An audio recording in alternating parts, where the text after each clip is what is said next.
I'm assuming in your thought process, you had to get pills from somewhere to be able to sell them, or did you make them in a lab? Make drugs, So you had to get them from somewhere. stomping, and I'll walk into the store. Oh, you're saying you just found them on the ground? Yes, ma'am. Like somebody dropped them and I found them. Court is calling 2024 CR 4842, State of Texas versus Clarence McDaniel. Can I have parties announced for the record for the state? Daniel as part of Defense. Marissa Giovanco for Mr. McDaniel. And are you Clarence McDaniel? Yes. All right. You entered a plea in this case on June 27th. To count one, you entered a plea of guilty. State waived count two without objection. The court found there was sufficient evidence to find you guilty. The court deferred finding of guilt. According to the plea bargain agreement, state is proceeding on count one. They're asking that your punishment be assessed at a cap of 5 years in the prison. There's a $2,000 fine. It will run concurrent with County Court 14, cause number 726688. They're taking in consideration the following County Court 14, cause number 726689, 726690. There's to be restitution payable under County Court cause number 726689 and 726690. The state is silent on your application. All right, have both parties had a chance to review the PSI report, state? Yes. Defense? Yes, Judge. Any objections, state? No. Defense? No, Judge, just some clarifications that I'll clarify with witnesses. All right, you may proceed. State is silent. Thank you, Judge. Defense calls Katina McDaniel. All right, Katina McDaniel. Hello. All right, can you raise your right hand? Yes, ma'am. Do you solemnly swear or affirm the testimony you give will be the truth and nothing but the truth, so help you God? I do. Yes, ma'am. All right, you can lower your hand if you'll state your name for the record. Katina McDaniel. All right, Can you spell your name for the court reporter? Yes, it's a C like Charles, Atina. Thank you, Katina. May I call you Katina? Yes, ma'am. Thank you. And how do you know Clarence McDaniel? He is my oldest son. Okay. And can you tell the judge how many children you have? I have 7, Okay. and he's number 2. He's I'm sorry, number 3. Okay. Yes, But you did say he's your oldest the son. oldest son. Yes, Okay. ma'am. So it would be fair to say you have daughters that are older than him. Yes, 2 daughters that are older than him. Okay. And all of your children, you said 6, are they all living here in San Antonio? Yes, they are. Okay. Mhm. At the time that Clarence picked up this offense, was he living with you? No, he was not. Yeah, he had his own apartment. Okay. Who was he living with, to your knowledge? He was living with his girlfriend. Okay. And tell the judge about Clarence's childhood upbringing. Clarence had a pretty normal upbringing all the way up until he was 12. That's when he lost his father. For maybe 1 to 2 years after that, we had a little trouble, but I think it was him acting out because of his father's demise. I don't think he ever really fully came to terms with that. After his father passed away, did he have any male role models in his life? Not really, and that's the thing, because a lot of people offered to step up and nobody really did after his dad died. And what other family do you have living here in San Antonio? My mom lives here, my dad lives here, and I have 2 sisters that live here. Okay. And do you have family other places in Texas? I don't, but he has family that's in Houston. Okay. Clarence has family Yes, in Houston? yes, he is. Okay. Who are they? His other grandmother lives there, and then he's got 2 uncles and 4 aunts that live out there. Okay. Mhm. And how old is Clarence? Clarence will be 24 this year in December. Okay. Has he had any adult criminal history, adult convictions that you know of? No. Tell the judge what kind of a person Clarence is. Clarence, he's a lot like his dad. He's real shy. Doesn't talk a lot. Kind of keeps to himself, but I would say he has some of my personality too. He can be smart. I mean, if he applied himself, he could really go places. Okay. And tell the judge about his girlfriend. What was going on when he got arrested in his life? Well, the relationship between him and the girlfriend, I don't really feel like it was all that great. I think maybe he initially I felt like he got caught up in this due to her demands. I don't know, but I just really feel like that. Because he was the only one in the house that was really doing anything. She wasn't working or anything. And then they had took on the extra responsibility of trying to raise her mom's kid. Okay. Yeah. How old was What do you her? mean? I'm sorry, trying to raise her mother's children? What do you mean? Yeah, the daughter took the girlfriend's mother had a baby, and his girlfriend took responsibility of the baby. Oh, so it's not his child and it's not the girlfriend's child? Right. Okay. It would be fair to say it was the girlfriend's sister. Right. Yeah. She was raising her sister pretty Okay. much. Yeah. And how old was this child? Do you know? She was young. She maybe was like, when they took possession of her, she was like 2 months, I think. Because Okay. I think CPS had stepped in and the girlfriend offered to take responsibility for the child. So the girlfriend took placement from CPS Right. of an infant. Right. Okay. Mhm. And do you feel that that was a lot of pressure I feel like it was. on Clarence? Let me finish my question. Yes, I'm sorry. That's okay. Okay. And you understand we're asking the judge to give Clarence a chance at probation. Yes. If Clarence were to get out of jail, where would he live? He could reside with me, my mother, his grandfather. He's got a choice of places he could go. And is there an opportunity possibly waiting for him in Houston? Well, there is an aunt. I think she was one of the ones that submitted a letter that said that she owns a trucking company and she would be willing to give him a chance to come and drive for her company, the Tammy McDaniel. Okay. Mhm. And do you feel that being in custody, or I'm sorry, have you talked to Clarence while he's been in custody? Oh yeah, I talk to him all the time. Okay. And do you feel that he has accepted responsibility for what he did? Yes, Do you feel that he is willing and motivated to do treatment or anything the judge asks of him on probation? I really believe he will. Are you able to be there and support him if need be through probation? Oh yeah, most And- definitely. And anybody else in the family? Does he have any other Yeah, people who will he's support him? got support of both my sisters. He's got my brother-in-laws, his grandfather especially will definitely, yeah, Okay, so he has a big support a system. big support system. Yes. Is there anything else that you want to tell the judge? I mean, he's young. He's made some mistakes. Made some choices. And I agree with that, yes. And I tell him that all the time. You're an adult, I can't watch over you, but I really feel that if he's given another opportunity, that he will get it correct this time, because he's made a lot of bad decisions, but I think he's finally coming to terms with those decisions. So, and he told me the last time he talks, he wants to work. He wants to get out, get him a job. He realizes that now the way that the route that he chose was not the best route. So now he's more motivated to go out and work a regular job and make his, contribute to society the way that he should. I haven't had any contact with the ex-girlfriend, but I'm urging him or asking him, I think he should probably do this journey by himself.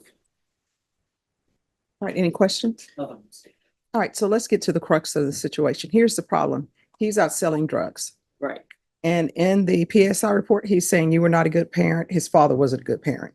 That his father went to prison, that you went to jail in 2017, and you all were always arguing and fighting in the house, and he got physical. So let's talk about that, because I'm trying to understand who he is and why is he here before me selling drugs. Yeah, it did get physical between me and my late husband. I will admit to that. I don't feel like I was a bad parent. I did go to jail for a year. I came back out, got my nursing license, and went to work. So it wasn't like I was just, continuing this cycle. That was 8 years ago. So I'm like, why is he selling drugs? That's what I'm trying to get to. And I'm trying to understand there is nothing then in his background that suggests that he should be selling drugs. I agree. And when people sell drugs, they ruin other people's lives. So why is he selling drugs? And it's not his girlfriend's fault that he's selling drugs. He's not 10 Right. and she's giving him instructions. He decided to do this on his own. So the question is, why? Even though why is not an element of the offense, why? Because otherwise he should probably go to prison, because he's just being a predator on people who have addictions.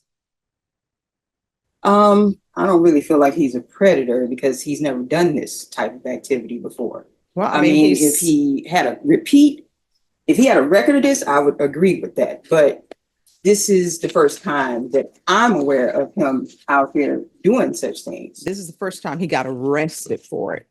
And he got arrested because they did an undercover sting, I guess, Right. with him. Right. So he was setting up a buy and he was doing it through text messaging. Yeah. And when the attorney presented me with that, I had no idea Yeah. that was going on.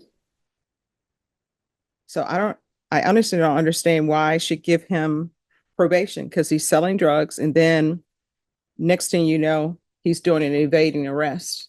I know people always come before me. They're saying he's young, he can change, but why does change always happen once you're in court as opposed to doing something before?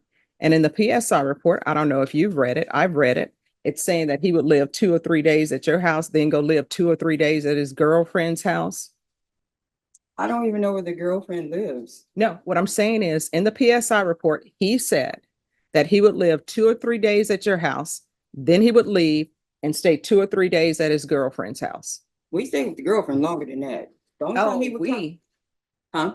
When you say we, who is we? No, I said he would stay. Yeah, that's what he said. He'd say he'd stay there for a No, I couple of said he would days. stay that longer than that. Yeah. Than 3 or 4 days. Mhm. The only time he would come back to my house is whenever they were having disputes. Mhm. And it really wasn't even that long. Yeah. So I don't know. It wasn't no 2 or 3 days. He was with her for a while. No. I agree that it was over a length of time, Mhm. but their relationship was one where he would stay at her house for a few days, then come and stay at yours, then go back and stay at hers for a few days. That's what I've read in the PSI report. Okay. Well, I'm just acknowledging that is not what it was. No, I understand. Mhm. All right. Any other questions? Not for this witness, Judge. Thank you so much for Oh. coming in. All Thank you. Yeah. Defense calls Clarence McDaniel. right, you want to raise your right hand?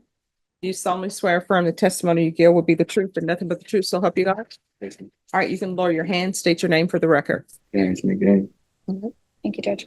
Clarence, tell the judge, how old are you? 23. And I know the judge has already read the PSI, but tell the judge how your dad passing affected you. Didn't really have a father figure and nobody to look up to when he passed. And I didn't really, I didn't have really a father figure once he left. Was it hard on you? Yes, ma'am. And tell the judge about your girlfriend that you were with when you got arrested. It was like any young relationship, it's kind of a little rocky, trying to have stability and take care of a kid. But I did the best I could do. Okay. And tell the judge how you got custody of a 2-month-old baby. We had to make sure we had an apartment and a car to somewhere for the baby to live, and then somewhere to get the baby back and forth to. And Child Protective Services just decided this was a great idea. Okay. That's my understanding, Judge. Is that what happened? Child Protective Services put the baby with your girlfriend? Yes. Okay. And who was all living together? Just me, her, and the baby. Okay. And how was that? Was it easy having an infant? No, it was pretty stressful. Were you working? Yes, ma'am. Where were you working? Working, I was doing temp agency jobs, really. Okay. So not consistent, or was it consistent work? It was sometimes consistent, yeah. Okay. I believe you told the pretrial officer this was the only time you had ever attempted at selling drugs. Is that correct? Yes. You had never sold drugs to anyone else before this day. No, ma'am. And what made you, that's the judge, you heard the judge, that's her question. Why? Why did you decide to sell drugs? I was really just trying to support my habit, you know what I'm saying, support my youth. I just started using and I was just trying to support my youth and doing that. Okay. Were you also trying to get money for the baby or just for your habit? Mainly just for my habit, but I mean, I have to, babies have needs too, so yeah. Okay. Now, have you been in tell the judge your girlfriend's name. Tasharia Harper. Tasharia. Have you been in communication with Tasharia while you've been in custody? When was the last time you talked to her? I believe also last Sunday. Okay, so still recently. Mhm. Okay. Are you planning on still being with Tasharia when you get out of jail? I'm not quite too sure. I don't know really. You know, when you go to jail, you see kind of who there for you and who's not. So I don't know. I probably just try and work and get somewhere to stay by myself really quick now. Okay, where are you planning on living when you get out of jail? If you get out of jail? Grandma's house. Your grandma's house. So where does she live? She lives on the east side where my mom stays. Here in San Antonio. Okay. And where do you want to look for a job? I got an opportunity right now with the Buttercrust Corporation, Okay, what would you be doing for Buttercrust? loading up trucks and unloading them. Okay. And I know we've talked about the possibility of driving a truck for your aunt or uncle in Houston. Is that also a possibility you would consider? Yes, ma'am. I just got to get my driver's license. Okay. So you would have a job lined up either way. Yes, ma'am. Okay. Now, you've told the judge and the pretrial officer about your drug use. You've been in custody for a while. Are you motivated to stay clean? Yes, ma'am. Okay. You understand that if the judge were to give you probation, she could give you inpatient treatment, outpatient treatment. You'd have to drug test frequently, possibly go to AA or NA classes, all sorts of things. You understand that? Yes, ma'am. Are you willing to do all of those things? Yes, Have you ever been on probation before? yes, ma'am. One time. For what kind of a case? Possession of marijuana. Misdemeanor case? Yes, ma'am. Have you ever been on any sort of felony probation?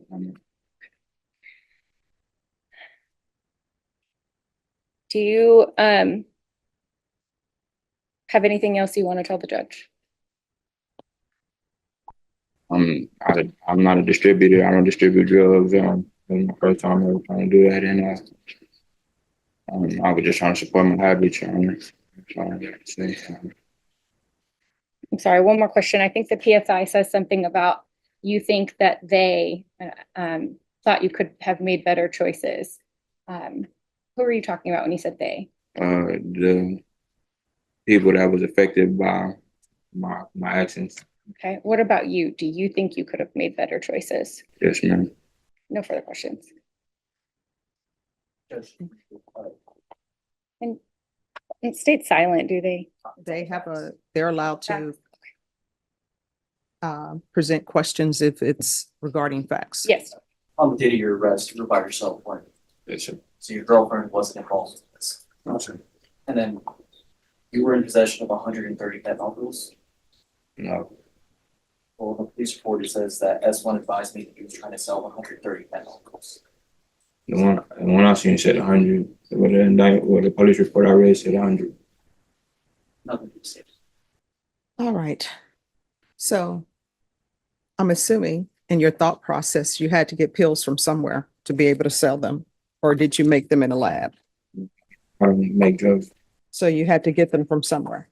Stomping, and I was walking to the store. Oh, you're saying you just found them on the ground? Yes, ma'am. Like somebody dropped them and I found them. Oh, then how did you know they were fentanyl? Searched up what was on them on my phone, and they didn't come back for 15 pills. All right. So you're saying somebody just dropped fentanyl pills on the ground. That's your story. Yes, ma'am. Okay. All right. Anything else? Just argument, Judge. All right. Court will hear argument. Judge, Mr. McDaniel is 23 years old. He has very limited criminal history. I understand this is a very serious offense. However, he is highly motivated to do anything and everything on probation if given the opportunity.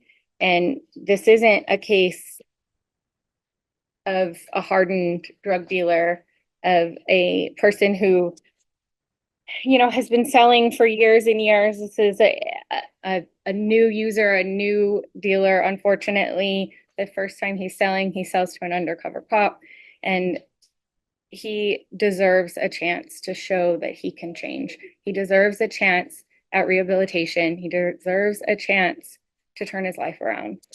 And that's all we're asking for. All right. The court is going to find you guilty.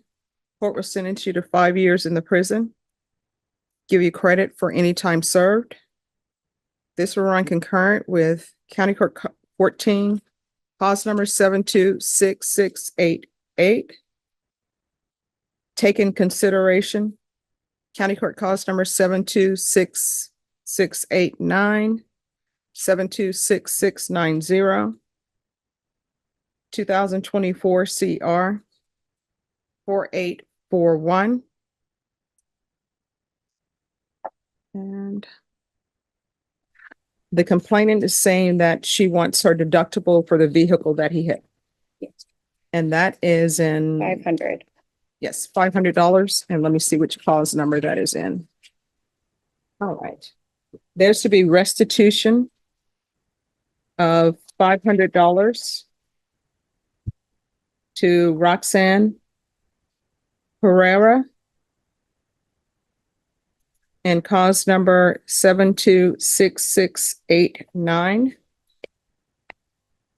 With regards to Escalante Javier, the court does not have any restitution in the PSI report, so the court is not ordering restitution in that. Court will note that this PSI has been pending since July, so person would have had time to give restitution, a proposed restitution amount.